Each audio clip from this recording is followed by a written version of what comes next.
How are you?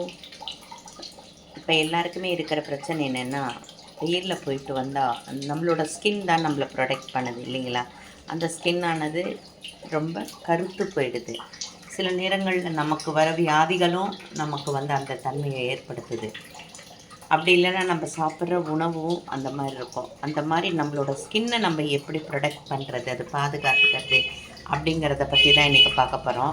நான் neem powder எடுத்திருக்கேன். நான் வந்து இது வீட்லேயே வந்து ரெடி பண்ணி வச்சது. இந்த நீம் பவுட்ரு பாருங்கள், நான் வீட்லேயே பொடி பண்ணிக்கிட்டேன். நீங்கள் நிறையா இருந்ததுன்னா வேப்பிலையை நல்லா பறித்து நல்லா காய வைக்கலாம். ஏன்னா வெயிலுங்கிறது இப்போ கூட நிறைய வெயில் இருக்குது, நல்லா சுல்லுன்னு அடிக்குது இல்லைங்களா? அதனால் நல்லா காய வச்சு மிஷினில் கூட நீங்கள் கொடுத்து அரைச்சிக்கலாம். நான் கொஞ்சம் கொஞ்சமாக இதில் அரைச்சிக்கலான்னு இன்னும் வச்சுருக்கேன். இன்னும் அரைக்கிறதுக்கு வேப்பிலையை காய வச்சு வச்சுருக்கேன். அதே மாதிரி உங்களுக்கு கிடச்சிதுன்னா வாங்கி காய வச்சு வச்சுக்கோங்க. இந்த வேப்பிலையை எடுத்துக்கோங்க. ஏன்னா இது எனக்கும் ஒருத்தவங்க சொன்ன ரெமிடி தான். அது செய்கிறப்ப எனக்கே வந்து என்னோடய ஹேண்டில் வந்து பாருங்கள் எவ்வளோ கருமை இருக்கும் பாருங்கள், கருப்பாக இருக்கும். நான் வெயிலில் வந்து நிறையா வந்து வேலையெல்லாம் செய்வேன். மேலே போகிறது, பூ பறிக்கிறது, அது பண்ணுறது இது பண்ணுறதுன்னு நிறையா இருப்பேன். அது இல்லாமல் அந்த விட்டமின் டெஃபிஷியன்சி இருந்தாலும் இந்த ப்ராப்ளம் இருக்கும். எனக்கு தைராய்டு ப்ராப்ளம் கொஞ்சம் இருக்குது நிறையாவே. ஒரு 10 வருட காலமாகவே நான் மாத்திரை போட்டுட்ருக்கிறேன். அதனாலையும் இருக்கும். அதுக்கப்புறம் வாட்டர் லெவல் வந்து நான் கம்மியாக எடுத்தாலும் இந்த ப்ராப்ளம் வரும் அப்படிங்கிறாங்க. நிறையா விதமான பொருள் சொல்கிறாங்க எதனால் இந்த ஸ்கின்னோட இந்த மாதிரி கருப்பு நிலைமை வருது அப்படிங்கிறதுக்கு. இந்த ஸ்கின் டோனுக்கு நம்ம என்ன பண்ணலாம் அப்படிங்கிறப்ப இந்த வேப்பிலையை வந்து நம்ம கொண்டு சிம்பிளானது வீட்லேயே நம்மக்கிட்ட இருக்கக்கூடிய பொருளை வச்சு நம்ம செய்யக்கூடியது தான். இதை வந்து தினந்தோறும் செஞ்சாலும் செய்யலாம், இல்லை வாரத்துக்கு 2 முறை 3 முறை செஞ்சாலும் செய்யலாம். இது நான் கொஞ்சமாக எடுத்திருக்கேன். இந்த வேப்பிலை பவுடர் கொஞ்சம் எடுத்து முதல்ல கைக்கு மட்டும் நீங்கள் அப்ளை பண்ணி பாருங்கள். அப்புறம் முகத்துக்கெல்லாம் கழுத்தில் மெயினாக கழுத்தில் நம்மளுக்கு ரொம்ப இருக்கும் இல்லைங்களா, அதை அப்ளை பண்ணிக்கலாம். முதல்ல கைக்கு வந்து கொஞ்சமாக தான் நான் எடுத்திருக்கேன். 1 ஸ்பூன் கூட இல்லை, அதை விட அரை ஸ்பூன் தான் எடுத்துருக்கேன். அரை டீஸ்பூன் தான். இது பாருங்கள், இதால் 1 வரலாம், அவ்வளோதான் எடுத்திருக்கேன். இப்போ இதோட தேங்காய் எண்ணெயை கொஞ்சம் கலந்துக்கலாம். தேங்காய் எண்ணெய் கூட உங்களுக்கு வேணுமா அளவு ஊற்றிக்கோங்க, நிறையெல்லாம் கொடுக்காதீங்க. அவ்வளோதான், இதுக்கு தேவை அப்படிங்கிற அளவுக்கு மட்டும் நம்ம கொடுத்துட்டு இதை கலந்துக்கலாம்.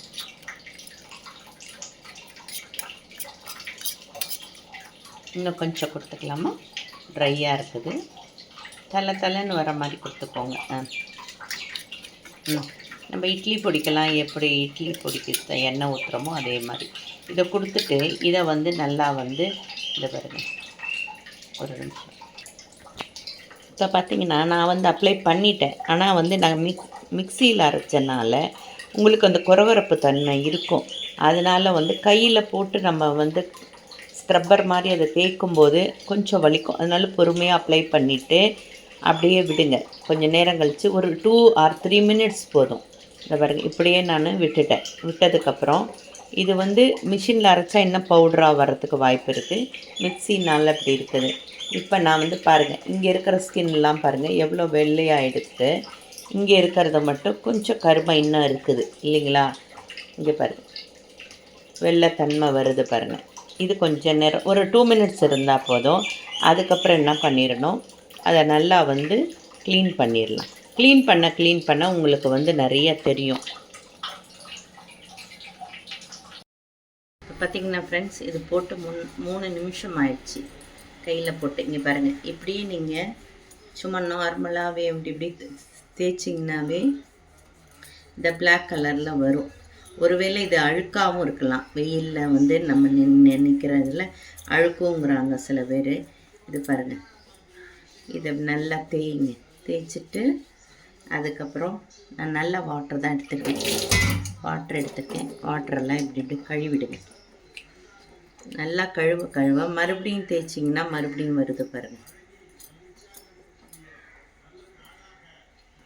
நம்மளோட ஹேண்டு வந்து நல்லா ஷைனிங்காக வந்துடும், பளபளன்னு வந்துடும். இந்த கருப்பு தன்மையெல்லாம் போகுது பாருங்கள், இப்படி தெரியுதுங்களா? அது வந்து நிறையா இருந்ததுன்னா அது 1 வாரம் கண்டினியூவாக தேய்க்கலாம். அதுக்கப்புறமும் நீங்கள் ரெகுலராக அதை தேய்ச்சிக்கலாம். இங்கே பாருங்கள், இங்கெல்லாம் பாருங்கள் வெள்ளையாகிடுச்சு. இதுக்கப்புறம் என்ன பண்ணலான்னா, நான் கடலை மாவு எடுத்திருக்கேன். கடலை மாவு இல்லை பயிறு எடுத்துக்கோங்க. மாவு கொஞ்சம் பண்ணி வச்சுக்கோங்க. அது வீட்டில் வந்து பண்ணி வச்சிட்டோம்னா கடையில் கூட அரைச்சி வச்சுக்கலாம். கடையில் வாங்குகிற மாவை விட வீட்டில் நீங்கள் செய்கிறது தான் பெஸ்ட்டு. அதை வந்து நல்லா கைக்கு அப்ளை பண்ணிக்கோங்க. அப்ளை பண்ணிவிட்டு பாருங்க, ஒரு சும்மா லைட்டாக ஒரு ப்ரெஸ்ஸிங் மாதிரி கொடுத்து அதுக்கப்புறம் சுரண்டி இப்படி எடுத்துட்டிங்கன்னா, ரொம்பவும் கீறிடாதீங்க. ஏன்னா ஸ்கின் வந்து ரொம்ப ஸ்மூத்தாக இருக்கும். அதனால வந்து இப்படி பண்ணிவிட்டு நீங்கள் இந்த மாதிரி அப்ளை பண்ணும்போது நீங்கள் கடலை மாவோ இல்லை பைத்தம் மாவோ நீங்கள் அப்ளை பண்ணுங்கள்.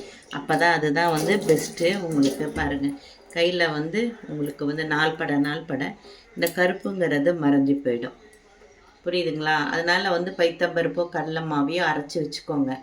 எது வேணாலும் நீங்கள் அரைச்சி வச்சுக்கோங்க. அரைச்சி அதான் 1 மாதம் வரைக்கும் அது கெட்டு போகாது. நல்லா காய வச்சு அரைச்சி வச்சுக்கோங்க. அந்த பவுடரையே இந்த மாதிரி நீங்கள் அப்ளை பண்ணும்போது வேப்பம் பவுடரும் தேங்காய் எண்ணெயும் மிக்ஸ் பண்ணி அப்ளை பண்ணும்போது உங்களுக்கு வந்து பாருங்கள், 2-3 நாள்லேயே எனக்கு வந்து நல்ல ஒரு இது வந்திருக்குது, க்ளீனாக ஆகிடுச்சு பாருங்கள். ரெகுலராக அப்ளை பண்ணிக்கிறதா இருந்தாலும் பண்ணிக்கலாம். வேலையெல்லாம் முடிச்சுட்டு நீங்கள் சும்மா உட்காந்துருக்கீங்க அப்படிங்கிற நேரத்துலேயே கொஞ்சமாக அப்ளை பண்ணிவிட்டு இந்த கடலை மாவு போட்டு தேய்ச்சிக்கலாம். இந்த கைக்கு நான் போட்டிருக்கேன் பாருங்கள். இந்த கையிலையும் அதே மாதிரி நான் பண்ணும்போது எனக்கு வருது பாருங்கள். ஃபுல் ஹேண்டும் பண்ணிக்கோங்க.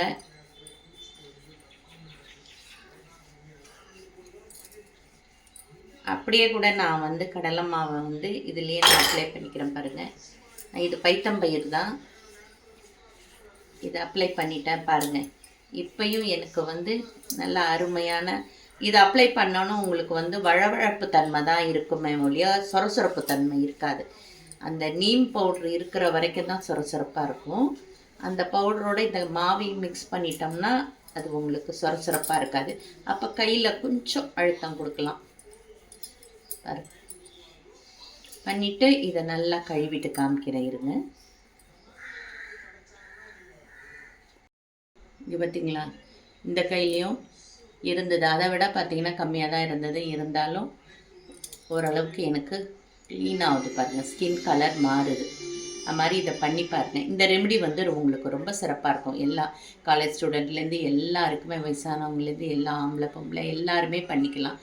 இது வீட்டிலே இருக்கக்கூடிய பொருள் தான். இதை வச்சு நல்லா பண்ணிவிட்டு இதோட ரெமெடி என்னங்கிறதையும் கமெண்ட்ஸில் கொடுங்க. மீண்டும் ஒரு இதே மாதிரி வேறு விதமான ஒரு டிப்ஸை நான் சொல்கிறேன். அதையும் நீங்கள் ஃபாலோ பண்ணிக்கோங்க. அதனால் என்னோடய வீடியோவை கண்டினியூவாக பாருங்கள். லைக் பண்ணிக்கோங்க, சப்ஸ்கிரைப் பண்ணிக்கோங்க. இது நல்லா இருந்ததுன்னா மற்றவங்களுக்கும் ஷேர் பண்ணி விடுங்க. உங்களுக்கு எப்படி இருக்குதுன்னு பார்த்துக்கோங்க. உங்கள் ஸ்கின்க்கு சரியாக வருதா அப்படிங்கிறத பார்த்துட்டு மற்றவங்களுக்கும் ரெக்கமெண்ட் பண்ணுங்கள். மீண்டும் ஒரு புது பதிவுடன் உங்களை சந்திக்கும் வரை உங்களிடமிருந்து விடைபெறுகிறேன். நன்றி, வணக்கம்.